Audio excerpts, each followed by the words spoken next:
हालात बदल रहे हैं और एक तरफ तो नीले झंडे वाले बाबा साहब अम्बेडकर के अनुयायी, फूले साहू के अनुयायी घूम रहे हैं, दूसरी तरफ कुछ बहरूपिये भी घूम रहे हैं।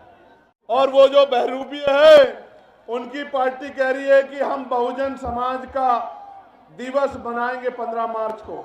क्यों मनाएंगे सुनो, क्योंकि 15 मार्च को मान्यवर साहब श्री काशीराम साहब की जयंती। बच्चों की हत्या नहीं होने देनी है और मैं आज इस मंच से कहना चाहता हूं कि यूजीसी की गाइडलाइन तो लागू होकर रहेगी, उनको कोई रोक नहीं सकता है। मेरी बात को आप याद रखना, क्योंकि मैं कल ये भारतीय जनता पार्टी के पूर्व नहीं वर्तमान सांसद को सुन रहा था और बहुत सही बात कह रहे थे। वो ये कह रहे थे क्योंकि उनको एहसास है कि अगर SC ST OBC का विरोध करेंगे तो MP MLA भी नहीं बन पाएंगे ये लोग। 15% से कोई MP MLA नहीं बन सकता है।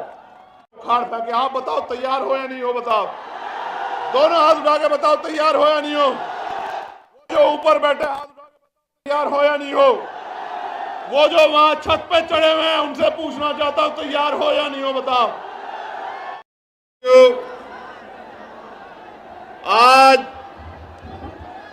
जौनपुर की ऐतिहासिक धरती पर इतने विशाल कार्यक्रम में जब मुझे आपके बीच आने का मौका मिला है तो मैं अपनी बात को शुरू करते हुए बहुजन समाज में जन्मे सभी संतों, गुरुओं और महान पुरुषों को नमन करता हूं और जौनपुर के गब्बर कहे जाने वाले अमर शहीद बाके चमार जी को भी मैं आज नमन करता हूं इस महान धरती से। एक ऐसे नायक जिन्होंने आजादी के गदर में 1857 के समय अपनी टीम के जरिए अंग्रेजों के पैर उखाड़ दिए थे, जिनको गब्बर की उपाधि दी गई, जिनके नाम से अंग्रेज कांपते थे, ऐसे अमर शहीद जिनको भुला दिया गया, बाके चमार जी को पुनः याद करता हूं। प्यारे साथियों, मैं अगर आज सबसे ज्यादा किसी का धन्यवाद करना चाहता हूं तो अपनी मातृशक्ति का करना चाहता हूं, अपनी माओं का, बहनों का, बच्चियों का। और इसलिए धन्यवाद करना चाहता हूं, इसलिए क्योंकि मैंने आने से पहले एक दादी को देखा जो मोटरसाइकिल पे आई है। मुझे नहीं पता वो कहां बैठी है, वो 100 किलोमीटर से आई है, 100 किलोमीटर से मोटरसाइकिल पे।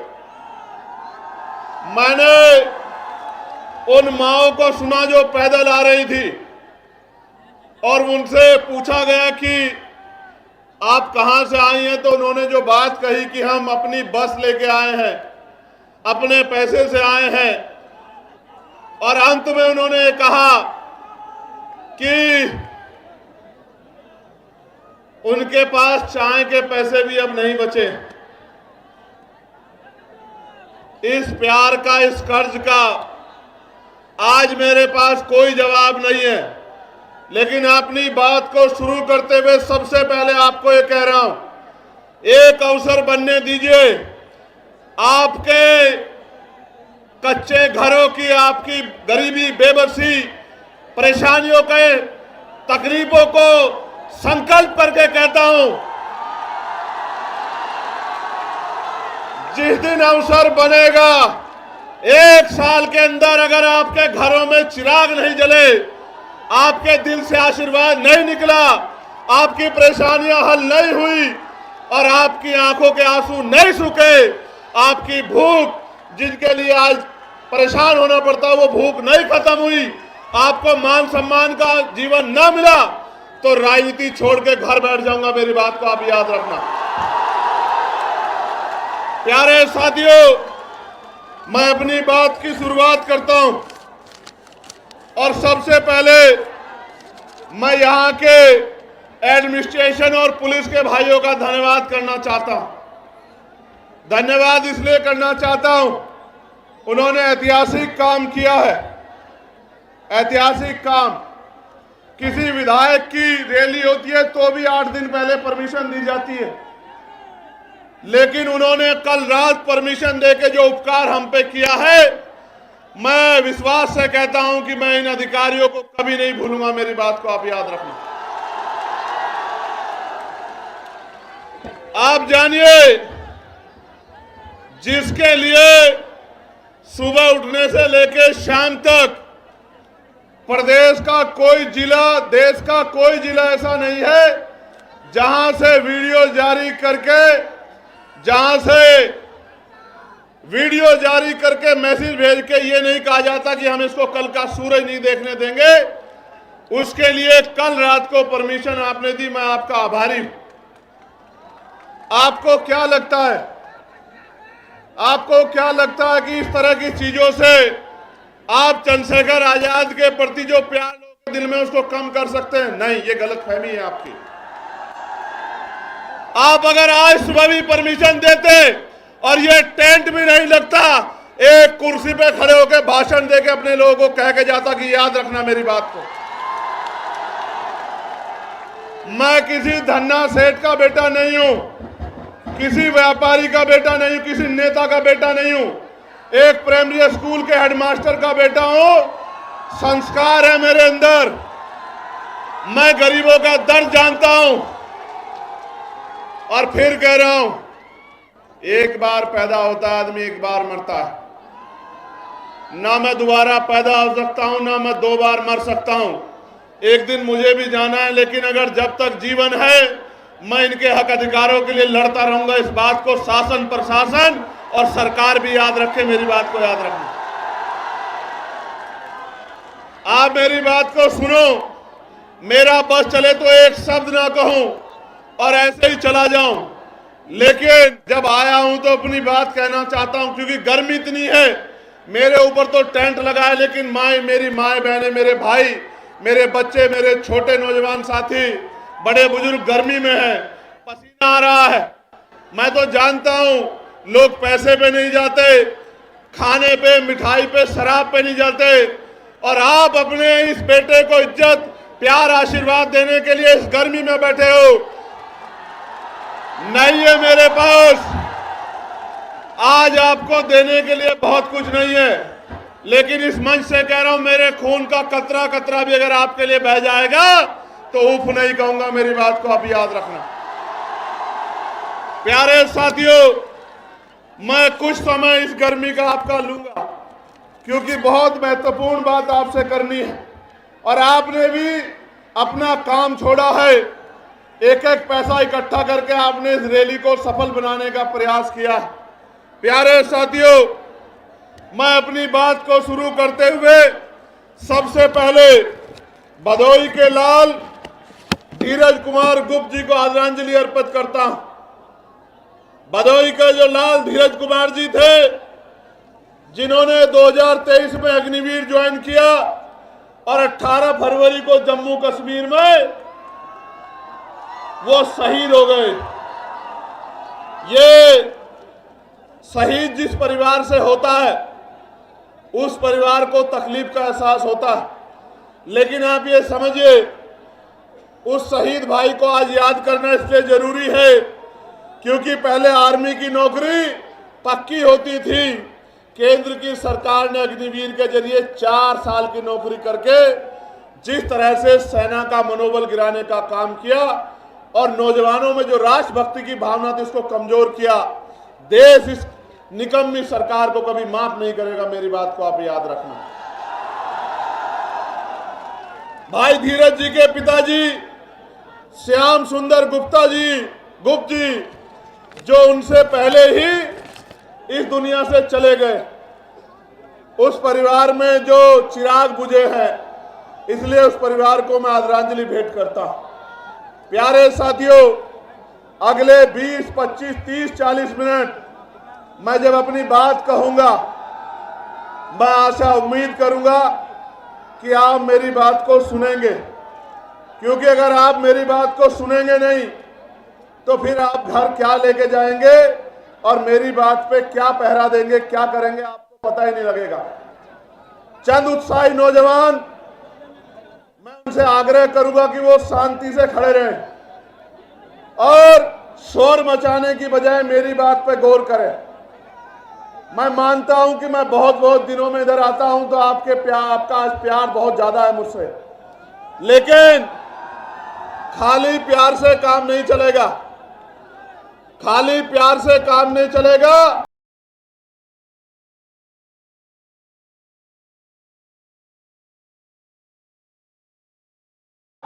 अगर मान सम्मान चाहिए तो उठ के खड़े होना पड़ेगा, उठ के खड़े होना पड़ेगा। मेरी बात को याद रखना। आपके महापुरुषों के नाम मैंने लिए।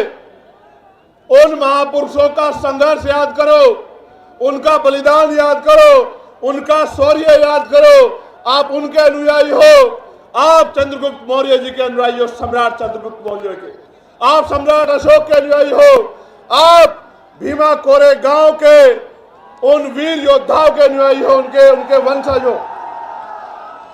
आप अपनी ताकत को भूल बैठे हो और जिस दिन आप उठकर खड़े हो गए और आपने फैसला ले लिया, मैं लिख के देता हूं कि सामंतवाद की जड़ें उस दिन जो है कमजोर हो जाएंगी। सामंतवाद का झंडा उस दिन धरती में गड़ जाएगा। मेरी बात को आप याद रखें। प्यारे साथियों, आज मैं यहां बहुत बातें कहने आया था, लेकिन आज मैं यहां चुनावी भाषण पे बात नहीं करूंगा। आज मैं यहां अपने दिल की बात कहूंगा, और वो ये है कि मैं उन नौजवानों की बात कहने के लिए आया हूं जो डिग्रियां लेके सड़कों पे घूम रहे हैं, लेकिन रोजगार नाम की चीज उनके पास नहीं। आज मैं उन माओ की, उन बड़े बुजुर्गों की, मेरे अभिभावकों की बात करूंगा जिन्होंने अपना खून, अपना पसीना, अपना पेट काट काट के अपने बच्चों की पढ़ाई में लगा दिया, और वो बच्चे नौकरी के अभाव में बेबस घूम रहे हैं। वो माँ बाप ये देख रहे हैं कि कब उनके बच्चों को रोजगार मिलेगा। आज मैं उन किसानों की बात करूंगा जो किसान इस जोन में कभी बाढ़ से प्रभावित होते हैं, कभी सूखे से प्रभावित होते हैं, कभी खनन माफियाओं की चोट से प्रभावित होते हैं, कभी सरकार के जुल्म से प्रभावित होते हैं, कभी खाद समय पे नहीं मिलता, कभी डीएपी समय पे नहीं मिलता, कभी यूरिया समय पे नहीं मिलता, कभी उनकी फसल बर्बाद हो जाती है, उनको मुआवजा भी नहीं मिलता। आज मैं उन किसानों की बात यहाँ करने आया। आज मैं अपनी उन बहन बेटियों की बात करने आया हूँ जिनके लिए सरकार कहती है कि हम उनको साइकिल देंगे, हम उनको स्कूटी देंगे, लेकिन ये निकम्मी सरकार हमारी बहन बेटियों की इज्जत की रक्षा भी नहीं कर पा रही है। उनका दर्द कहने के लिए आज मैं यहाँ आया। प्यारे साथियों, हमारी वर्दी में कोई खोट नहीं है। ये जो पुलिस के मेरे भाई हैं, मैं इनको सैल्यूट करता हूं, लेकिन आप नहीं जानते ये मजबूर हैं, क्योंकि पुलिस सरकार के अंडर में होती है। जो सरकार चाहती है वो पुलिस के भाइयों को मजबूरी में करना पड़ता है। अगर अनुशासन में काम करेंगे तो कार्रवाई होगी, ना चाहते हुए भी कई बार मजबूरी में ऐसे कदम उठाते हैं। इसका एक उदाहरण मैंने आपको बता दिया कि रात लेट नाइट परमिशन दे रहे हैं, अगले दिन कार्यक्रम है, टेंट कैसे लगेगा, कार्यक्रम कैसे होगा। इससे एहसास होता है कि पुलिस कितनी मजबूर है। मैं आपको विश्वास दिलाता हूं और पुलिस के भाइयों से शुरुआत करूंगा। एक अवसर बनने दो आजाद समाज पार्टी काशीराम को 8 घंटे की ड्यूटी आपकी करके दिखाएंगे। मेरी बात को आप याद रखना। सप्ताह में एक दिन छुट्टी दिला के रहेंगे, आपको याद रखना। प्यारे साथियों, वेतन विसंगतियां दूर कराएंगे आपकी। आपका जो बैकलॉग है भर के, आपको जो 24 घंटे ड्यूटी का प्रेशर बना हुआ ये खत्म करेंगे, और आपको बॉर्डर स्कीम खत्म करके अपने जिले के बराबर के जिले में जाने की आजादी देंगे। मेरी बात को आप याद रखना। आपसे शुरुआत करेंगे। प्यारे साथियों, अभी शिक्षा मित्रों को मैं बधाई देता हूं, लेकिन बधाई अधूरी है, क्योंकि मैं तो शिक्षा मित्रों का वेतन 25,000 से पार चाहता था, लेकिन हमारे अथक प्रयास के बाद सरकार ने लगभग 18,000 रुपए की घोषणा की है। प्यारे साथियों, अभी तो शिक्षा मित्रों की बात आगे बढ़ी है। अभी तो लड़ाई पीआरडी के जवानों की बाकी है, होमगार्ड भाइयों बहनों की बाकी है, भोजन माताओं की बाकी है, आशा आंगनबाड़ी बहनों की बाकी है, पंचायत सहायकों की बाकी है, रोजगार सेवकों की बाकी है।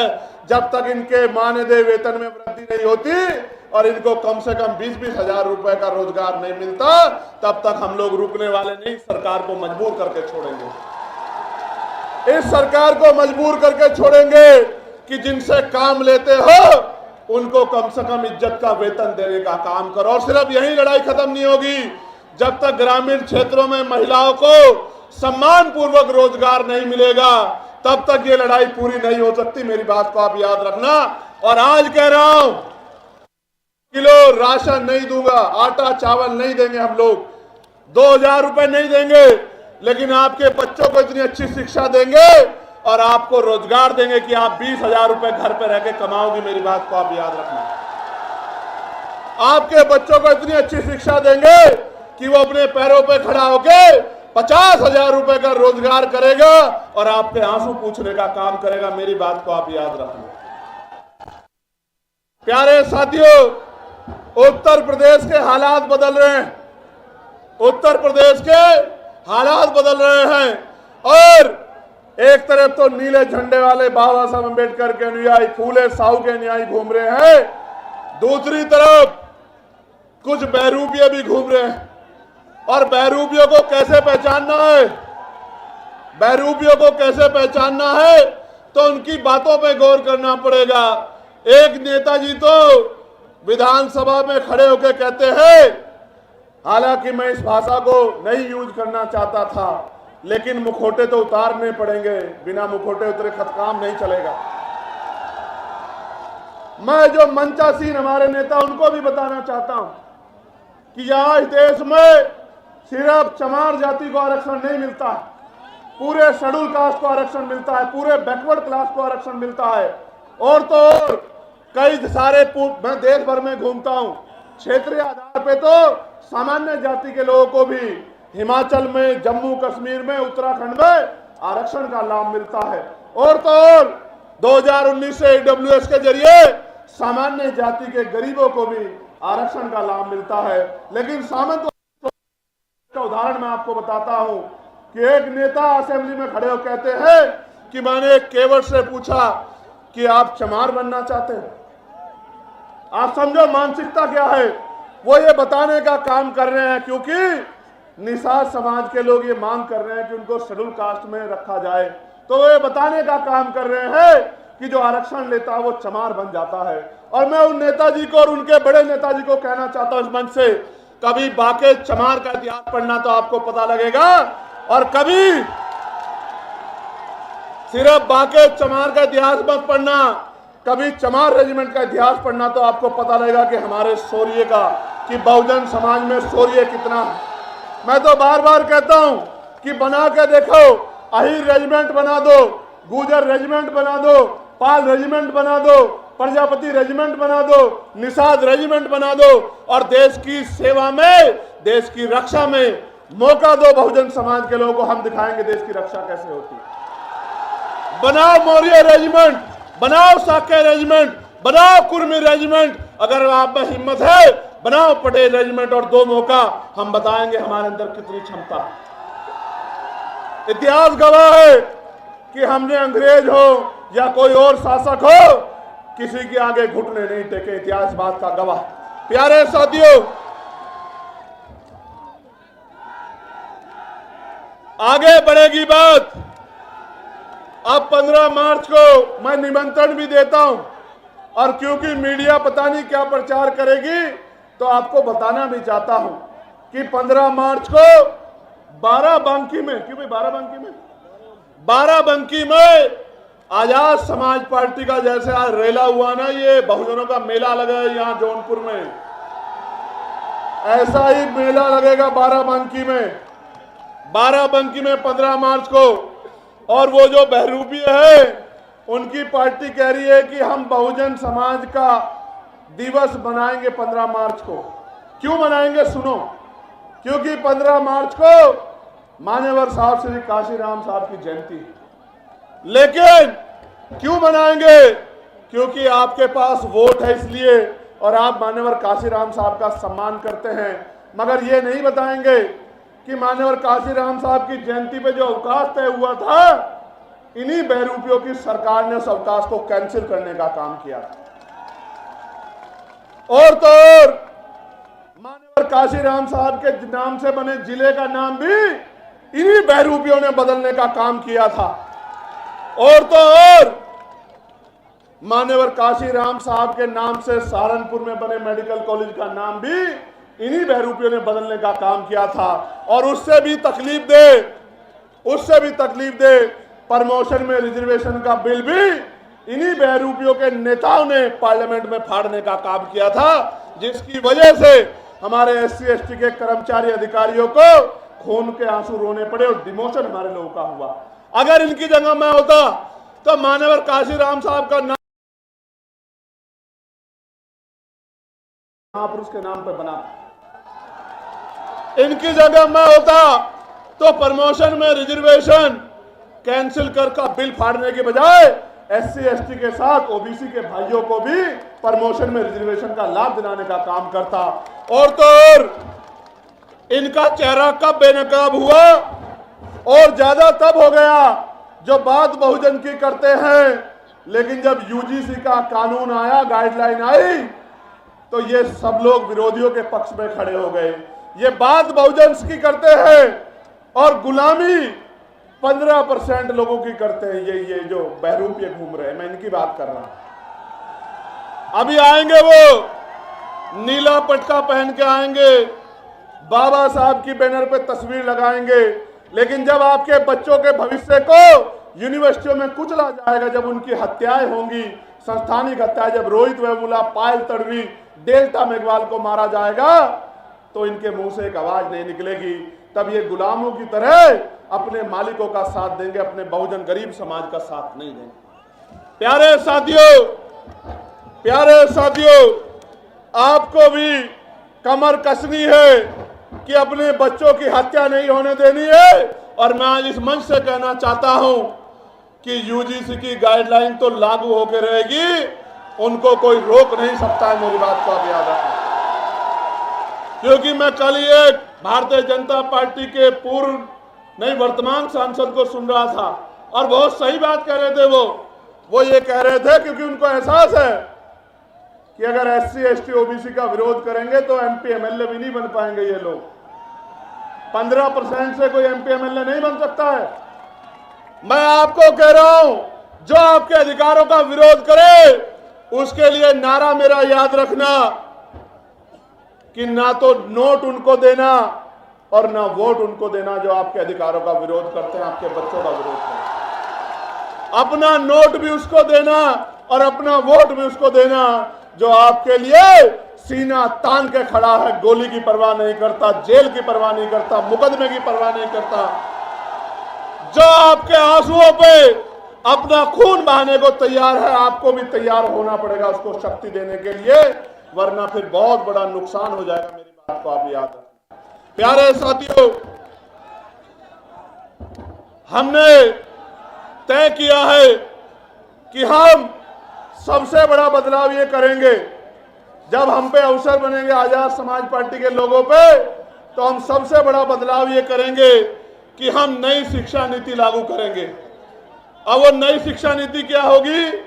वो नई शिक्षा नीति ये होगी कि चाहे चीफ सेक्रेटरी हो या मुख्यमंत्री हो, चाहे मंत्री हो या संतरी हो, चाहे सांसद हो या विधायक हो, चाहे चेयरमैन हो या जिला पंचायत का अध्यक्ष हो, गांव के सरपंच और पंचायत के मेंबर से लेके और मुख्यमंत्री तक के बच्चों को, और DGP चीफ सेक्रेटरी से लेके पंचायत के सेक्रेटरी के, DM SSP के, CO दरोगा जी के, ADM SDM के, कानूनगो तहसीलदार के, सबके बच्चों को, IG DIG कमिश्नर एडिशनल के बच्चों को सरकारी स्कूल में पढ़ाने का काम करेंगे। मेरी बात को आप याद रखिए।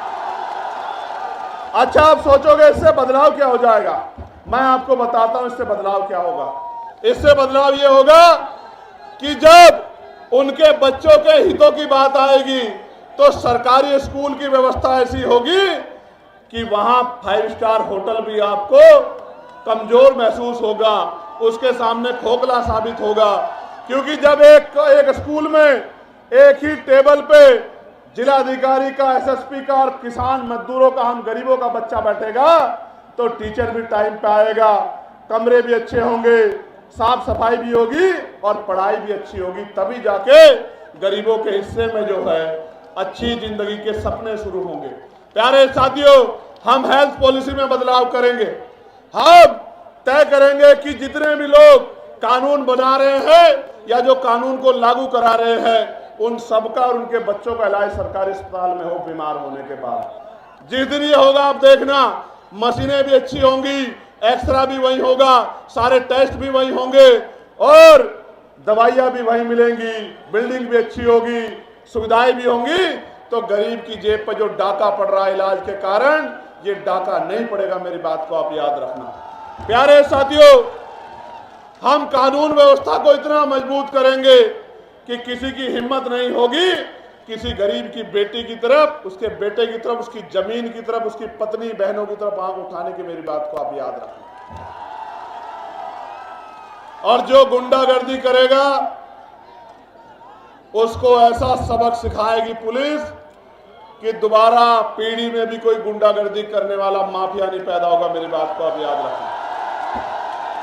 प्यारे साथियों, ये जो केंद्र और राज्य की डबल इंजन की गुंडागर्दी की सरकार चल रही है, इस गुंडागर्दी की सरकार को सबक सिखाने का समय आ गया। मेरे भाइयों, मैं आपसे आग्रह करना चाहता हूं कि इस गुंडागर्दी का जवाब हमें वोट की ताकत से देना। अभी वीरभानपुर में क्या हुआ? वीरभानपुर में क्या हुआ? सत्ता को खुश करने के लिए पुलिस के लोगों ने मेरी मां बहनों के ऊपर लाठियां चलाने का काम किया। पूरे गांव में कितनी मारपीट की आपको पता है। मैं इनको समझाता हूं कि भाई ऐसा काम मत करो। शराब के नशे में जाके आप गांव में अराजकता करोगे और जनता आपसे विरोध नहीं करेगी तो ऐसा नहीं हो सकता। इसलिए मैं इस घटना का संज्ञान लूंगा और जो अन्याय वहां हुआ है लोकसभा में, अब 9 तारीख से जब लोकसभा चलेगी, उस अन्याय को देश के प्रधानमंत्री के सामने दिखाने का काम करूंगा। उनको बताऊंगा कि उनकी सरकार किस तरह की गुंडागर्दी उत्तर प्रदेश में कर रही है गरीबों के साथ।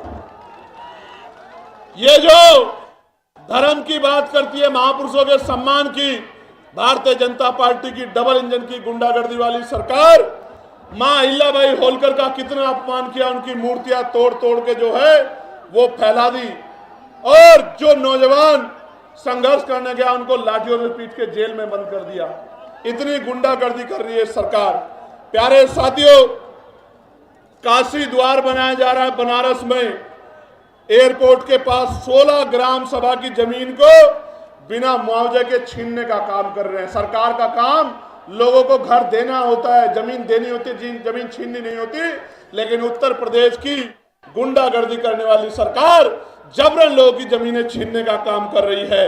प्रयागराज के फूलपुर के चकिनोता मुकुंदपुर गांव में जबरन जमीन अधिग्रहण की जा रही है और किसान आंदोलन कर रहा है। और किसान तो ये भी कह रहा है जान दे देंगे लेकिन जमीन नहीं देंगे। आप ये देखो किस तरह से किसानों को, मजदूरों को नोचने का काम ये सरकार कर रही है। प्यारे साथियों, फतेहपुर जिले में मनरेगा कर्मियों को 6 माह से मानदेय नहीं मिल रहा है क्योंकि नया जी राम जी कानून लाके इन्होंने 40% पैसा सरकार को, राज्य सरकार को देने को कहा है और राज्य सरकार खुद कर्जे में है। उत्तर प्रदेश के हर व्यक्ति पे लगभग 30-35 हजार रुपए का कर्ज है इनकी गलत नीतियों की वजह से। आज तो हालात ऐसे हैं, दुकान मंडी, दाल मंडी में जो दुकानें तोड़ी जा रही है, लगभग 100 दुकानें ऐसी जिनका मुआवजा इस सरकार ने अभी तक नहीं दिया। मिर्जापुर में बाढ़ और सूखे की मार से जनता परेशान है लेकिन सरकार की आंखें नहीं खुल रही है। और गाजीपुर में गंगा कटान और बाढ़ की समस्या से किसान और आम आदमी परेशान है, उनको फसलों का दाम भी नहीं मिल रहा है और सरकार सोई बैठी है। जनपद चंदौली में जो लाइफलाइन कही जाती है, लेफर करमनासा मुख्य नहर, उसकी इतनी हालत खराब है कि किसान सिंचाई के लिए भी परेशान है। प्यारे साथियों, हमने तय किया है कि अब इस गुंडागर्दी की सरकार को उत्तर प्रदेश से खदाड़ फेंकना है और खदेड़ फेंकना ही नहीं है, इनकी हालत ऐसी करनी है कि दोबारा जनता के साथ अन्याय करने के बारे में ये सोच भी ना पाए। प्यारे साथियों, और इसके लिए आपको मुझे कमर कसनी पड़ेगी, आपको मुझे हिम्मत दिखानी पड़ेगी, आपको मुझे ताकत बनानी पड़ेगी। और जिस तरह 69,000 शिक्षक भर्ती के बच्चों को इन्होंने, जिसमें पिछड़े वर्ग के बच्चे हैं, पाल, प्रजापति, कश्यप, सैनी, मौर्य, शाक्य, कुशवाहा, बिंद, राजभर, केवट, मल्ला, यादव, गुर्जर, जाट, तमाम पिछड़ी जातियों के बच्चे, सैन, विश्वकर्मा के बच्चे, मेरे आज भी याद है लाठियां मार मार के उन बहनों के हाथ तोड़ दिए लखनऊ में, जब वो मुख्यमंत्री, उप मुख्यमंत्री के दरवाजे गई, लेकिन उनको नौकरी सरकार ने आज तक नहीं दी है। मैं पूछना चाहता हूं, जो सरकार गरीबों के बच्चों की नौकरी छीनने का काम करती है, वो क्या गरीबों की तेजी हो सकती है क्या? मैं आपको याद दिलाना चाहता हूं, कपसाड़ में क्या हुआ, मेरठ में